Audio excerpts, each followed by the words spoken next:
Ça a l'air que faire des cures de jus détoxe le foie et élimine les toxines. C'est-tu vrai que les vaccins causent plus de maladies qu'ils en préviennent? Le corps humain est parfaitement capable de se guérir seul, sans aucun médicament. Les suppléments naturels sont plus sûrs que les médicaments prescrits. L'industrie du bien-être est en plein essor. Ce secteur aurait connu une croissance impressionnante de 64 dans les 10 dernières années. En 2022, le chiffre d'affaires de cette industrie atteignait 5,6 billions de dollars selon Bloomberg. Des jus détox aux cures miraculeuses en passant par les routines de biohacking, l'industrie du wellness, qui englobe soins personnels, beauté, alimentation saine, perte de poids, activité physique et tourisme bien-être, promet une santé parfaite. Mais derrière les slogans inspirants et les filtres Instagram se cachent souvent des messages trompeurs et parfois même des risques pour la santé. Dans cet épisode, nous explorons les rouages de l'industrie du bien-être avec une ex-naturothérapeute devenue vulgarisatrice scientifique.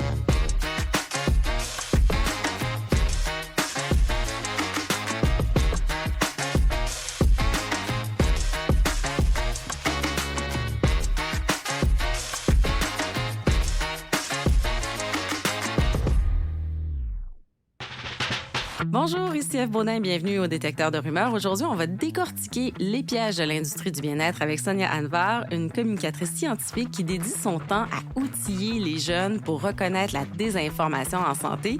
Merci d'être avec nous, Sonia. Merci de me recevoir, Eve. Alors, depuis quand tu offres des formations de ce type?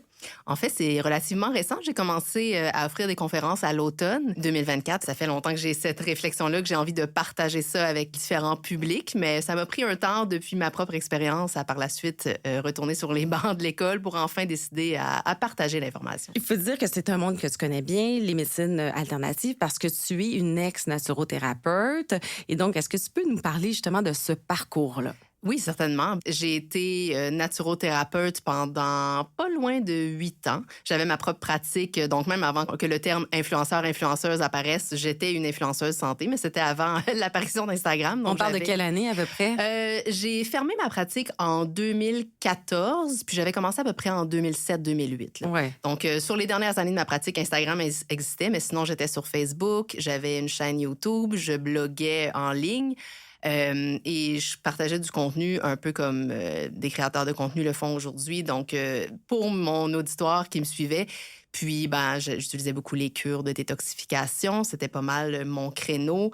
Le jeûne à l'eau aussi. Donc, je me suis fait pas mal une réputation, si on peut dire, dans cette niche-là spécifique de la naturothérapie. Là, en plus, tu avais un public qui te suivait et des gens que tu traitais aussi. Oui, en effet. Je faisais de la consultation. Les gens venaient vers moi pour différents problèmes de santé. Puis, j'avais une approche naturopathique, donc traiter vraiment ce qu'on appelle le terrain. Donc, j'essayais vraiment de les aider à faire des changements en termes de leur alimentation, mode de vie. J'utilisais plus ou moins les suppléments. J'étais dans une approche assez puriste, donc dans cette perception-là que le corps détoxifié revient à son état de santé dit normal. Donc, dans cette conception-là qu'une fois le corps nettoyé, la santé revient. C'est un peu ce que je pratiquais et c'est ce que je disais à mes clientes de faire, là, de se détoxifier un maximum avec cure de jus, jeûne et ce type de traitement-là. Mais et c'est d'ailleurs un discours qui revient beaucoup là, en médecine alternative. Oui, mais je pense que la détox n'est jamais partie vraiment. Non. C'est un peu à la base là, de cette... Je vais utiliser le terme idéologie parce que réellement, il n'y a pas de fondement scientifique à l'idée de la détoxification. La toxine en tant que telle, on ne l'a pas identifiée. Puis, c'est un terme qui a le dos large. On oublie souvent les tenants comme la génétique, comme les facteurs, les déterminants de santé. Il y a plus de remise sur l'individu par rapport à sa santé quand on parle de détoxification. Donc, on peut toujours avoir une certaine mainmise sur notre santé quand on est dans une perspective de détoxification. Absolument.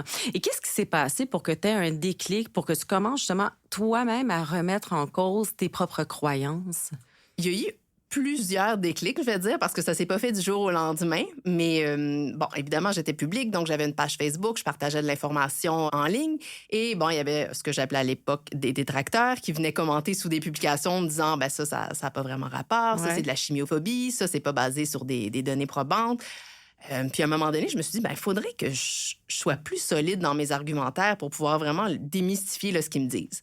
Donc, j'ai écrit à un de mes amis qui était philosophe, puis j'ai demandé, est-ce que tu as quelque chose, un livre à me recommander là, pour que je puisse comme, vraiment devenir solide en argumentation? Puis il m'a recommandé de lire Normand Baillargeon, Petit guide d'autodéfense intellectuelle. Fantastique livre, oui, on le recommande. Excellente lecture. Mais bon, il n'y a pas eu l'effet escompté. En fait, au lieu de m'aider à argumenter à l'encontre de ce qu'on venait de dire sur ma page Facebook, je me suis mis à remettre en question mes propres arguments. OK. Je me disais, OK, en effet, j'ai certains biais cognitifs. Je pense, par exemple, le biais de confirmation. Hein. Mm-hmm. Je n'étais pas très consciente à l'époque que quand je cherchais de l'information, je cherchais de l'information qui allait déjà dans la direction de mes propres convictions.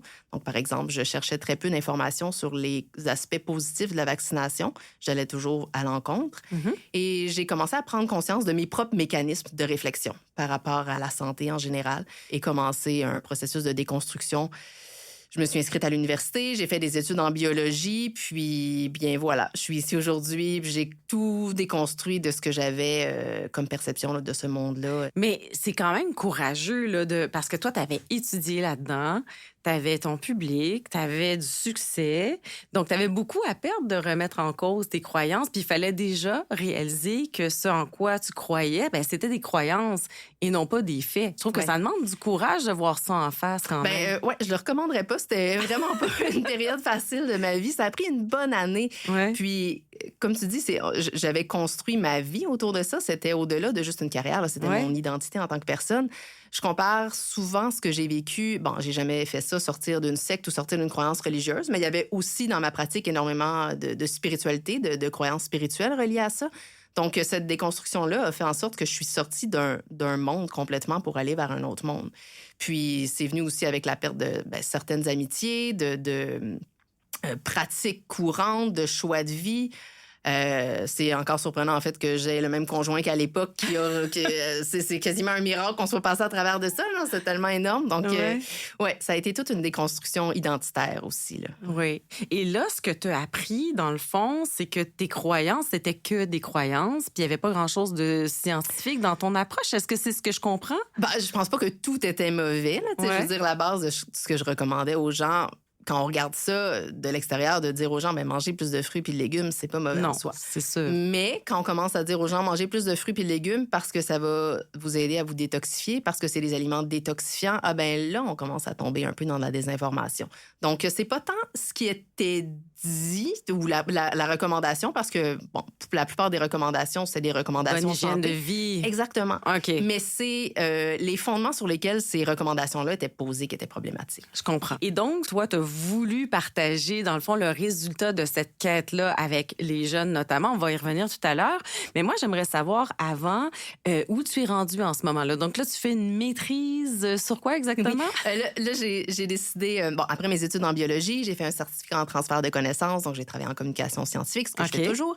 Puis là, j'avais encore envie de continuer sur ce chemin-là. Puis donc là, je suis à la maîtrise en bioéthique à l'Université de Montréal. Ouais. Puis mon projet de maîtrise, je m'intéresse à l'impact de la désinformation en santé sur la relation médecin-patient. Donc, un patient, disons, qui arrive dans le bureau de son médecin, spécifiquement en oncologie, donc quelqu'un qui a un cancer, puis qui dit, je suis tombée sur telle information sur Internet, est-ce que je peux utiliser ça conjointement à mon traitement ou est-ce que c'est plus efficace que mon traitement?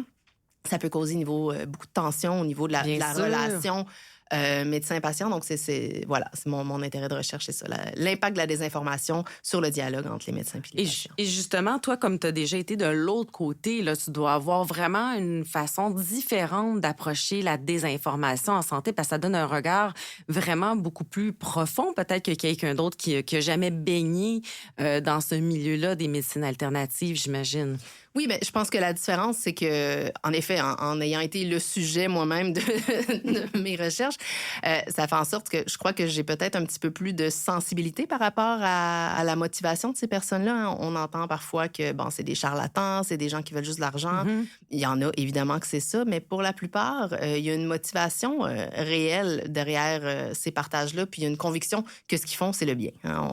Sinon, on ne réussirait pas à vendre des produits si personne n'y croyait. Il y a vraiment... donc, dans ma pratique, ça m'aide pour avoir une position qui est sensible puis empathique, d'avoir eu ce vécu-là, moi aussi, c'est sûr.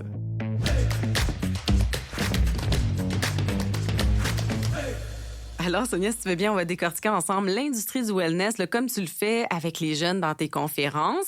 Puis peut-être qu'on pourrait commencer par définir le terme wellness ou bien-être, parce qu'on entend beaucoup parler de ça, mais de quoi parle-t-on quand on parle de ça? Ben, c'est une excellente question parce que c'est un terme qui est un peu galvaudé aujourd'hui. Hein? Wellness, en français, on va dire bien-être, mais c'est un terme qui a été utilisé pour la première fois en 1959. C'est Halbert Dunn, en fait, un biostatisticien qui avait publié dans le Canadian Journal of Public Health, qui faisait la distinction entre la bonne santé, qui est l'absence de la maladie, puis le niveau de bien-être de haut niveau. Donc, il définissait comme une espèce de méthode intégrée de fonctionnement orientée vers la maximisation du potentiel de l'individu. OK. Donc, ça, c'est la première fois que le terme wellness a été utilisé. Puis, depuis, disons qu'il y a des tangences qui ont été prises. On n'est plus tant dans la définition seulement de la bonne santé dans l'absence de maladie, mais on est vraiment dans une définition de l'optimisation de soi. Une des définitions du bien-être que j'aime bien, c'est une définition de Rena Raphael, qui a écrit un livre sur l'industrie du wellness, qui dit « Le bien-être, c'est désormais un terme marketing ambigu qui peut tout aussi bien désigner un dentifrice au charbon actif que la pleine conscience. » Fait que c'est ça, ça englobe un large éventail de pratiques, hein, comme on disait en introduction, là, le fait ça peut être des retraites de yoga, l'industrie du fitness, l'alimentation, les médecines alternatives. Donc, tout ça mis ensemble fait une industrie qui est assez vaste puis qui peut nous permettre là, d'aller loin dans notre optimisation de bien-être. Bien sûr.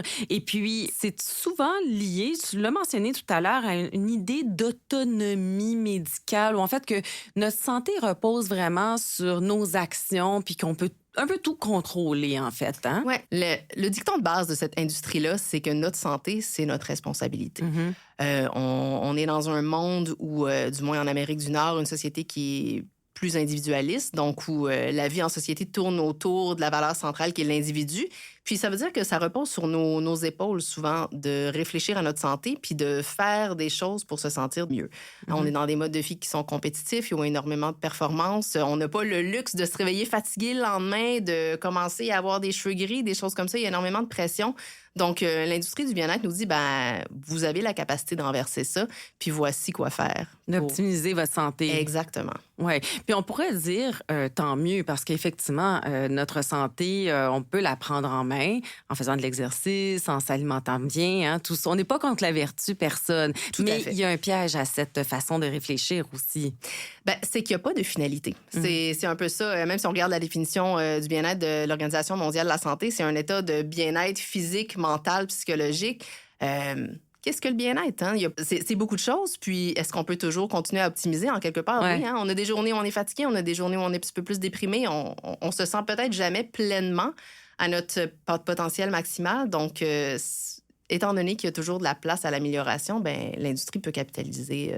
Puis c'est oublier aussi qu'il y a des facteurs héréditaires, tout ça qui font en sorte qu'une personne peut être malade puis elle n'a rien à voir là-dedans, par exemple. Tout à fait. Les déterminants de la santé, toutes ces choses-là, l'industrie du bien-être se soucie très peu de ça. Au contraire, ça va être plus des discours où on parle de l'épigénétique. Dans l'introduction, tu mentionnais le biohacking. Ouais. Tout ça revient au fait qu'on a le plein pouvoir sur notre biologie aussi. Et c'est un sujet, je pense, qui est de plus en plus politisé. En tout cas, aux États-Unis, on le voit bien, là, avec le mouvement #Maha. On voit là, qu'il y a vraiment même... Ça comprend un rejet des mesures de santé publique, comme la vaccination, par exemple. Je pense que oui, tout à fait. Maha, qui est Make America Healthy Again, c'est un mouvement souvent soutenu par des mamans, des mères qui souhaitent le mieux pour leurs enfants. Donc, le mouvement de base est vraiment là. Puis l'idée, en fait, c'est qu'on sait ce qu'il y a de mieux pour notre santé puis la santé de nos enfants. Donc, il y a tout ce retour-là vers l'autonomie, vers la liberté. Puis c'est en train de faire des pressions politiques au point où là, on a aux États-Unis un anti-vax notoire qui va gérer le département de la santé. Oui, M. Kennedy. Et puis aussi, ça contribue à alimenter des peurs, par exemple, envers le lait pasteurisé, les vaccins, on les a nommés. Il y a l'espèce de peur aussi de tous les produits chimiques dans l'alimentation. Ça, peut-être qu'on peut en parler. Là, c'est quand même assez central, la chimiophobie là, dans ce discours. Oui, ça vient avec la chimiophobie, avec cette espèce de retour vers le naturel, vers la simplicité, vers la terre. Donc, le lait pasteurisé versus le lait cru. Ça fait partie un peu de ces idées-là que la pasteurisation, c'est un processus humain. Il y a une interruption dans ce que la nature pourrait nous offrir. Donc, on va considérer que le lait cru est plus sain que le lait pasteurisé parce que des bonnes bactéries, tout ça. Alors que c'est quand même assez risqué de boire du lait non pasteurisé, là. Oui, tout à fait. En fait, c'est à la base de l'industrie du bien-être de penser que tout ce qui est naturel est mieux. Oui. C'est même ce qu'on appelle central. Oui, c'est central. C'est presque toutes les recommandations vont être basées là-dessus. C'est pas un argument qui suit une logique, étant donné que même dans notre corps, je veux dire, on est un amalgame de chimie. On produit naturellement de l'acétone qui est aussi utilisé pour enlever le vernis à ongles. Donc, on peut pas boire de l'acétone à l'état pur, mais pourtant mes cellules en produisent. Donc, cette idée-là que tout ce qui est chimique est mauvais tient pas vraiment la route. On simplifie à l'extrême les messages aussi, là, en disant des choses comme ça. Il ne suffit pas lire l'ingrédient sur la boîte de céréales, ne l'achetez pas. Ça aussi, c'est un peu ridicule. Oui, tout à fait. OK. Quand on dit acide désoxyribonucléique, c'est de l'ADN que dans tous les aliments, les fruits et les légumes qu'on mange, c'est ça. Hein? C'est quand même un chimique assez essentiel à notre survie. Absolument. Dans ta présentation, tu as identifié 3 types d'influenceurs. Est-ce que tu peux nous en parler? Oui, certainement. J'ai identifié 3 types d'influenceurs un peu pour simplifier le type de contenu qu'on peut retrouver en ligne qui va être promu, surtout sur TikTok, Instagram, des médias sociaux que les jeunes ont plus tendance à suivre.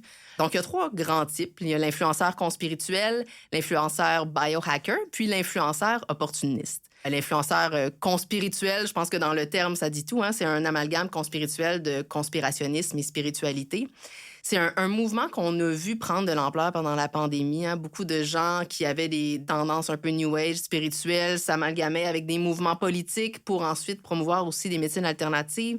Donc, tout ça mis ensemble, ça donne des influenceurs qui vont partager du contenu qui va nous rendre un peu méfiants envers le système, où il y a une vision très anti-science, anti-gouvernement. Ça, amalgamé à du langage plus spirituel. On parlait d'énergie, de vibration, puis une grande exploitation des émotions. On le sent qu'il y a beaucoup de peur dans ce discours-là. C'est sûr que d'entendre qu'il y a une élite mondiale qui souhaite avoir le contrôle de nos corps, c'est épeurant. Donc, ce sont des discours qui sont assez radicaux et polarisants. Absolument.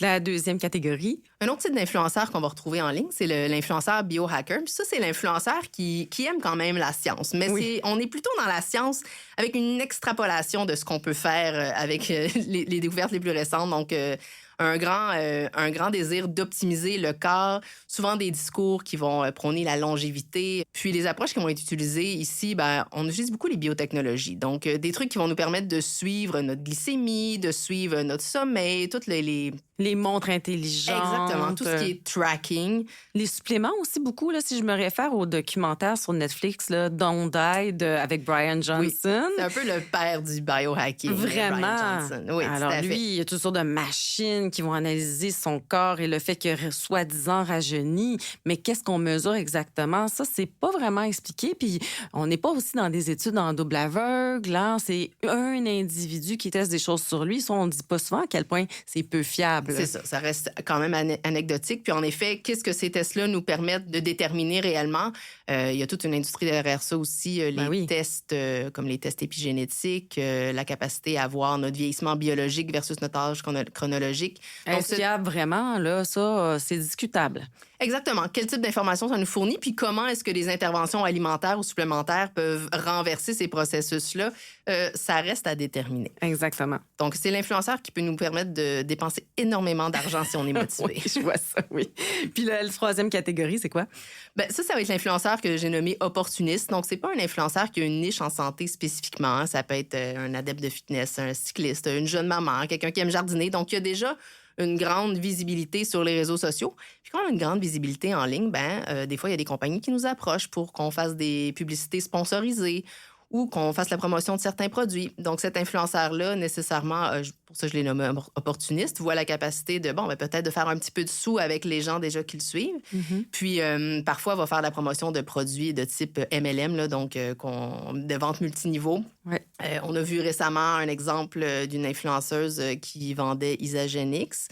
qui faisait la promotion de ces suppléments-là en disant que ça avait guéri des maux de ventre chez son conjoint. Puis il y a eu un article publié par le Journal de Montréal là-dessus. Puis depuis, les publicités ont été retirées. Hein. Donc, il faut être très vigilant. C'est pas nécessairement des mauvais produits, mais à quel point est-ce qu'ils ont des capacités curatives. Puis à quel point est-ce que l'influenceur qui nous parle de ces produits-là a les compétences pour nous parler de santé. Oui, ça, c'est intéressant. Donc, je retiens le conspirituel, mélange de spiritualité et de théorie du complot. Le biohacker qui est plus techno, on va dire, et l'opportuniste, dans le fond, c'est la personne, l'influenceur qui nous parle de tout, incluant de santé, de suppléments, etc. Exactement. OK. Donc, facile à retenir quand même quand on catégorise ça comme ça. Mais je reviens quand même sur les opportunistes parce que ça m'a tout de suite fait penser au fait que c'est une industrie qui est florissante. On l'a vu avec Goop, donc la compagnie de Gwyneth Paltrow. Sa compagnie valait 250 millions en 2023. Donc, on parle quand même de beaucoup de sous pour finalement faire la promotion d'œuvres de jade pour équilibrer les cycles menstruels, dire aux femmes de ne pas porter de soutien-gorge parce que ça cause le cancer. Donc, c'est quand même on fait de l'argent en alimentant beaucoup la peur, mais aussi, c'est qu'on propose toujours une solution miraculeuse, entre guillemets, et c'est comme ça qu'ils font de l'argent, là. Oui, c'est sûr que c'est le classique qu'on propose un problème puis on propose une solution. Ouais. Puis c'est sûr que dans le monde de l'influence, c'est un peu ça aussi. On parle du un problème de santé qu'on a ou que quelqu'un de proche de nous a eu, puis voici le supplément ou le produit qu'on peut prendre pour aider à renverser ça. À mon sens, c'est pas parce qu'on fait de l'argent que c'est nécessairement mauvais. Je pense qu'il y a des gens qui font des sous, mais c'est sûr que ça peut être un premier petit drapeau rouge de se dire, cette personne-là, est-ce qu'elle génère des profits derrière les recommandations qu'elle me fait? Mais parce qu'il pourrait avoir un conflit d'intérêts, là, tout simplement. Absolument. Ou ces personnes-là ne sont pas encadrées non plus. Les influenceurs ne sont pas encadrés par un autre professionnel, par exemple. Il n'y a pas de code de déontologie. Le consentement éclairé, quand on fait affaire avec un influenceur, si on fait un achat parce qu'il nous a partagé un témoignage de sa propre guérison, à quel point est-ce qu'on est informé du fonctionnement du produit? Donc, il y a plein de zones grises, là. Absolument. Et il y a des gens qui sont aussi vulnérables à ça, là, il faut le dire, parce que si quelqu'un me recommande, comme tu viens de le préciser, un traitement pour mon cancer, puis que je décide de croire l'influenceur, l'influenceuse qui me recommande un traitement bidon versus mon oncologue, bien, il y a des risques. Oui, il y a énormément de risques à aller vers des traitements qui sont peut-être moins soutenus par la science. Le X, c'est qu'on ne le sait pas nécessairement. Hein. Ça, c'est une des choses que j'ai trouvé quand même assez impressionnante quand j'ai commencé à faire des recherches pour ma maîtrise. À quel point, sur Facebook, je me suis mis à recevoir du contenu ciblé de cliniques au Nouveau-Mexique qui offrent des traitements pour le cancer, des trucs plus ou moins douteux. Puis je me dis, c'est intéressant cet écosystème-là, l'algorithme de Facebook, comment commence à proposer du contenu une fois qu'on fait des recherches. Donc, facilement, on peut devenir vulnérable à ça si on a déjà un diagnostic, puis les traitements sont parfois très lourds. Donc, c'est normal de vouloir aller vers autre chose. Puis, des cliniques qui sont à l'extérieur du Québec, on n'a pas nécessairement de recours non plus s'il y a quelque chose qui va pas bien. Donc, c'est assez délicat. Ouais.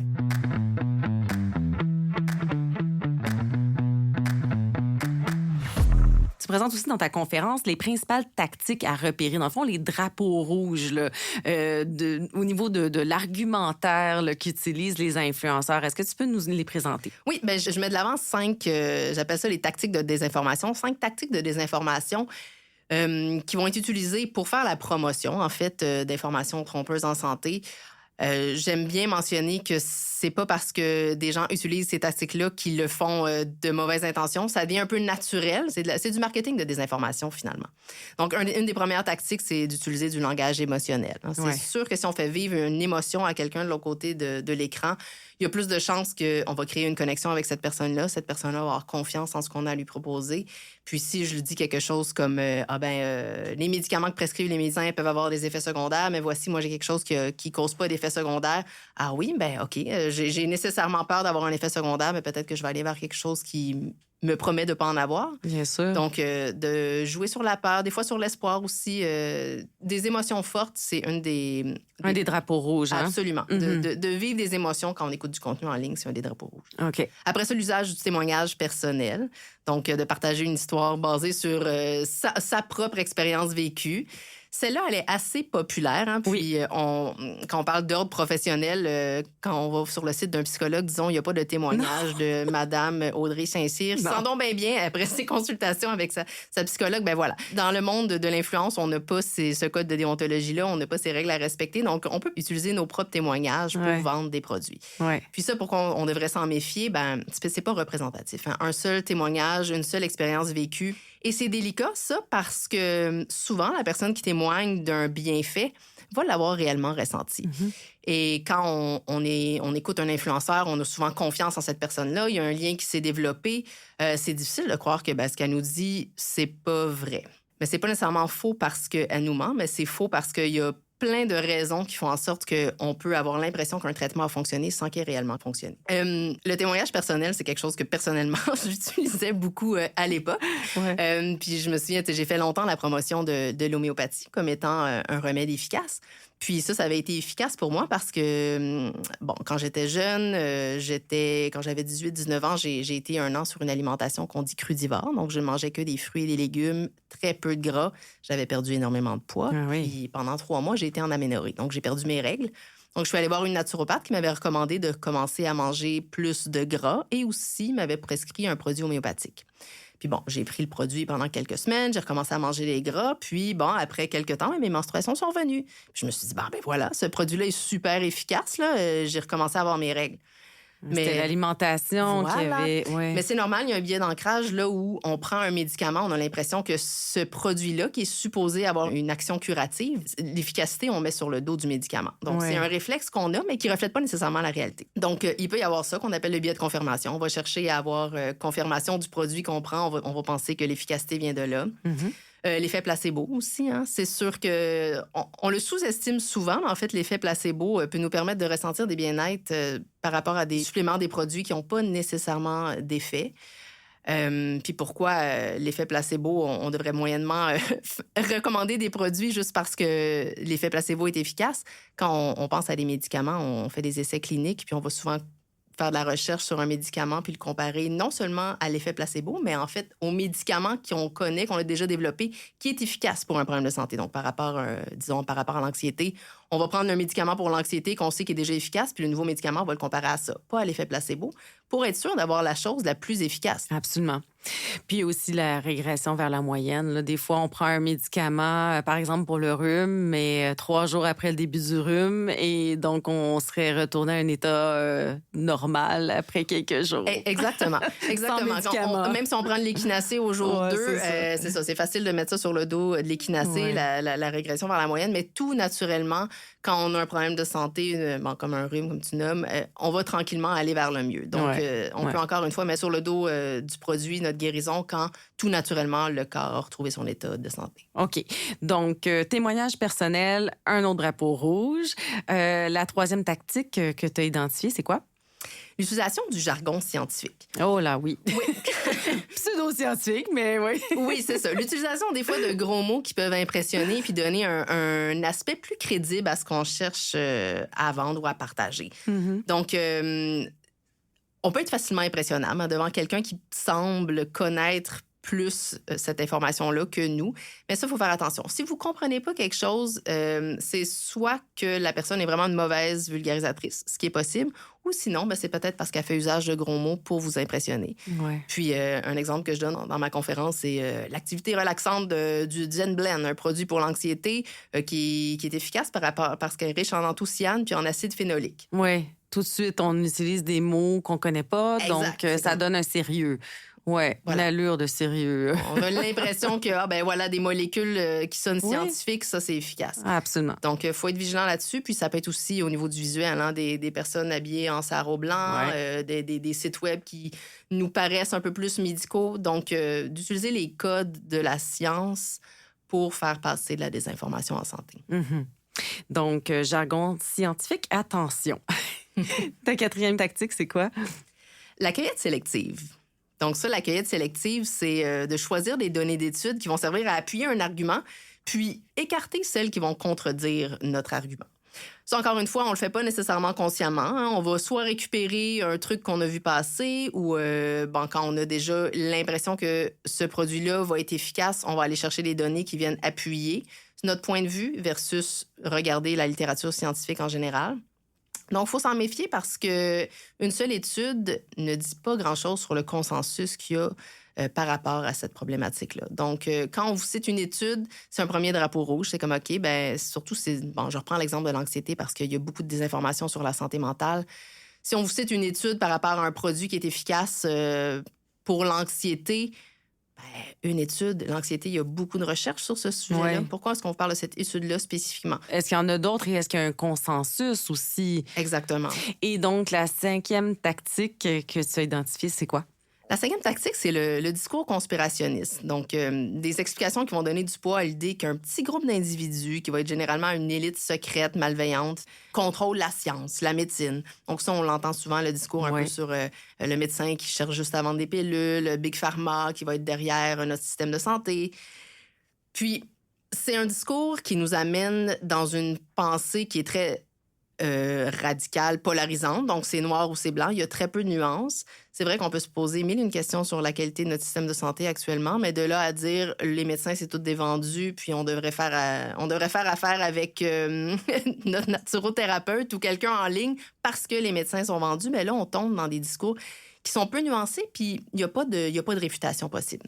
Mm-hmm. Donc, ça, c'est un autre petit drapeau rouge quand on est devant des discours où il n'y a pas moyen de discuter avec la personne. Puis souvent, quand on va questionner ces gens-là, on va se faire accuser, en fait, d'être du côté de l'élite malveillante ou d'avoir nous-mêmes des intérêts spécifiques. Donc, ça devient très difficile d'avoir une conversation avec des personnes qui partagent un discours conspirationniste. OK. Donc, les 5 tactiques, elles sont très claires. Le langage émotionnel fort, le témoignage personnel, le jargon scientifique, la cueillette sélective de données, puis enfin, le discours complotiste. Donc, on essaie de mémoriser ça. C'est quand même relativement facile. Puis, ça sert, dans le fond, à aiguiser notre esprit critique. C'est des petits repères qu'on peut avoir là, pour repérer un discours... disons, auquel il faut faire attention. Là. Exactement. C'est de repérer, en fait, quand on est en ligne, si on écoute un influenceur puis qu'on se rend compte que, OK, là, ça me semble être peut-être un discours conspirationniste, il y a plus de chances que cette personne-là finisse par nous partager peut-être de la désinformation en santé. Donc, c'est des petits drapeaux rouges à avoir. C'est pas des personnes... Ils peuvent partager des choses intéressantes quand même, mais peut-être qu'en termes de santé, on va vouloir s'informer ailleurs. Oui, absolument. Et puis... je pense que tu insistes beaucoup dans ta formation aussi sur l'importance de comprendre comment se construit la science en santé et puis pourquoi on peut y faire confiance. Est-ce que tu peux nous en dire un mot? Parce que, bon, c'est quelque chose qu'on fait beaucoup à l'Agence Science Presse, évidemment, mais j'aimerais savoir comment tu l'expliques aux jeunes. En fait, on peut faire confiance en la science parce que la science, c'est un mouvement social. C'est pas juste des études rédigées puis envoyées dans les revues scientifiques. On parle de groupes de chercheurs ensemble qui se penchent sur un même problème puis qui vont arriver à créer ce qu'on appelle un consensus entre experts. Donc, un consensus, ça veut dire qu'on est plusieurs dans un même domaine à avoir étudié une même question, puis, ensemble, on se dirige vers la même conclusion. Donc, déjà là, il y a une masse critique qui fait en sorte qu'on peut avoir l'impression que, bon, OK, ça, c'est un fait qui s'approche d'une certaine vérité. Puis en science, on ne dira jamais que c'est la vérité. Hein? On va tenter de découvrir ce qui se rapproche le plus possible de la réalité. Mais c'est pourquoi aussi, des fois, la science, c'est changeant, puis ça peut être un peu déboussolant. C'est aussi, quand on fait de la recherche scientifique, on va publier dans des revues savantes, puis ces revues-là, avant que notre article soit publié, il va être revu par les pairs. Donc, il va y avoir des gens dans notre domaine d'expertise qui vont regarder notre étude, qui vont peut-être nous dire, au niveau de la méthodologie, il y a un petit problème, ou ça, on comprend pas trop, qui vont nous le renvoyer, il va falloir y retravailler. Puis bon, des fois, ça peut prendre 2-3 essais pour finalement être publié. Donc, c'est un processus qui est très rigoureux. Tandis que si moi, je suis en ligne à la maison, puis je publie un blog avec mes connaissances, il n'y a personne qui a revu ça par la suite, revu par des experts, pas du tout. Donc, il y a vraiment une différence dans la qualité d'une étude scientifique publiée versus des blogs en ligne ou de l'information partagée comme ça sur Internet. Et d'ailleurs, il y avait une étude de l'UNESCO qui révélait que 62% des créateurs de contenu ne vérifient pas les contenus avant de les partager. Donc, c'est ce qui expose le public à la désinformation. Puis quand on parle de santé, évidemment, là, on le dit tout à l'heure, les impacts peuvent être grands. Et ça disait même aussi que la plupart évaluaient la crédibilité d'une source en fonction de sa popularité. ou de la confiance qu'ils accordent à ces auteurs. Donc là, vraiment, on n'est plus du tout dans la preuve scientifique que tu viens de décrire, c'est-à-dire justement faire une recherche, faire une expérience, la publier, la valider, etc. Ouais. Ben là, on est vraiment plus dans des influenceurs qui adhèrent eux-mêmes aux tactiques de désinformation puis qui continuent à en partager. Ouais.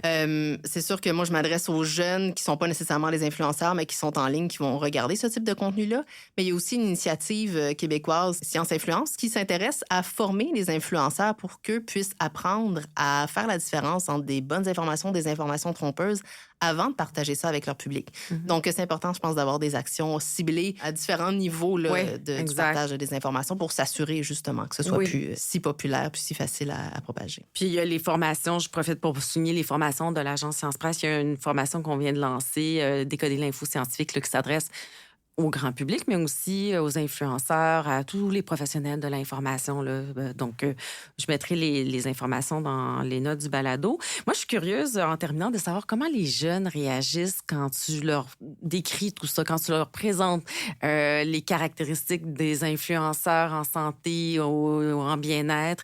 Est-ce qu'ils se reconnaissent dans ce type de contenu-là? Qu'est-ce qu'ils disent? C'est intéressant parce qu'ils semblent être quand même bien au courant déjà, mais c'est comme si, malgré eux, on l'aime, cet influenceur-là. J'aime ses conseils par rapport au maquillage ou j'aime ses conseils par rapport au sport. Donc, quand il y a un lien de confiance, déjà, c'est difficile, des fois, de se détacher du contenu puis de faire comme « Ah, OK, peut-être que même si cette personne-là, je l'apprécie, j'aime son contenu, il y a certaines choses qu'elle partage qui peuvent être à risque pour ma santé puis il y a de la désinformation. » Donc, à date, les jeunes réagissent super bien, puis ils ont souvent des questions très spécifiques comme « Ah, mais cette influenceuse-là, cette vidéo-là, est-ce que tu peux la regarder? » Ah, puis oui. dire, oui, c'est ça. Donc, ils savent qu'il y a énormément de désinformation en ligne, mais je pense que, comme nous, un peu malgré eux, ils se font happer par ça, puis à un moment donné, c'est de prendre un petit détachement puis une distance pour pouvoir voir, bon, même si j'apprécie ce contenu-là, est-ce que je devrais faire confiance à tout ce qui est partagé par cet influenceur-là? Effectivement, c'est un bon point. Même si on aime quelqu'un, on peut prendre un pas de recul et se demander, ce qu'on me propose, est-ce que c'est appuyé sur des faits? Est-ce que ça a été tiré d'une étude publiée, etc., etc.? Donc, il faut quand même faire attention quand on parle de santé et de bien-être. Exactement. OK. En tout cas, merci, Sonia, pour toutes ces astuces utiles qui servent aux jeunes et aux moins jeunes aussi. Ça rappelle justement l'importance de développer un esprit critique et de s'appuyer sur des preuves scientifiques quand vient le temps de prendre des décisions en santé. J'aimerais savoir comment s'inscrire à tes formations. J'ai un site web, on peut aller voir sur le site Sonia Anvar, Sonia avec un Y, ANVAR.notion, NOTION.SITE. On mettra le lien vers tes formations sur notre site. On a aussi les formations de l'Agence Science Presse et notre cours en ligne gratuit, donc Décoder l'info scientifique. Je mettrai aussi ce lien-là. Et si vous êtes influenceur, vous pouvez le faire aussi. Apparemment, selon l'UNESCO, toujours 73% des influenceurs souhaitent être mieux informés et mieux formés au fact-checking. Donc, merci à vous d'avoir été à l'écoute. Si cet épisode vous a plu, abonnez-vous au balado sur votre plateforme préférée et parlez-en à vos amis. Le Détecteur de rumeurs est une production de Science Presse soutenue par le scientifique en chef et les fonds de recherche du Québec. Invité Sonia Anvar, à la réalisation Claudie Fortier-Saint-Pierre, au mixage sonore Jonathan Doyon, à la production et à l'animation moi-même, F. Baudin. On se retrouve au prochain épisode. D'ici là, n'oubliez pas de vous informer auprès de sources fiables.